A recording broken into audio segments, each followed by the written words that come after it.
మహిళల అభ్యున్నతే రాష్ట్ర ప్రభుత్వ ప్రధాన లక్ష్యమని మంత్రి సీతక్క తెలిపారు. మహిళలు ఆర్థికంగా, సామాజికంగా మరింత బలపడేలా ప్రత్యేక పథకాలు రూపొందిస్తున్నట్టు వివరించారు.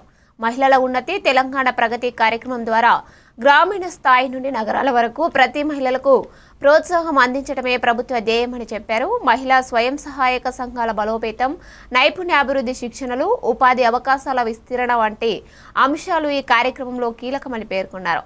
ప్రతి మహిళ ఆత్మవిశ్వాసంతో ముందుకు సాగేందుకు ప్రభుత్వం అన్ని విధాలా అండగా ఉంటుందని సీతక్క స్పష్టం చేశారు. మహిళలు ఎదిగితే కుటుంబాలు, గ్రామాలు, చివరకు రాష్ట్రం అభివృద్ధి దిశగా పయనిస్తుందని ఆమె అభిప్రాయపడ్డారు. ప్రజలు ఈ కార్యక్రమానికి సహకరించాలని, మహిళలకు గౌరవం, అవకాశాలు మరింత పెంచాలని పిలుపునిచ్చారు.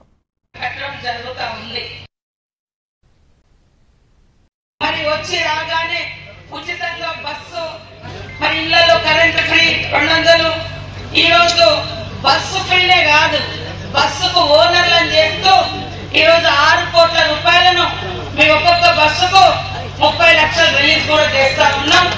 ఆ బస్సు మళ్ళా ఎవరికి ఇస్తారు? మహిళా సంఘానికి ఇచ్చిన బస్సు గవర్నమెంట్ కే అద్దెకిస్తారు.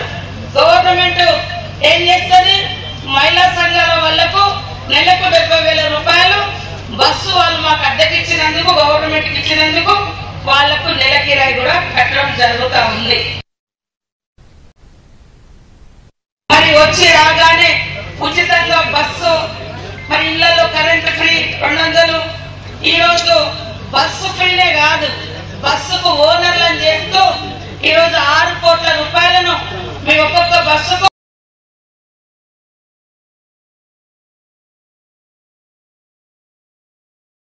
ఆనంది జంటగా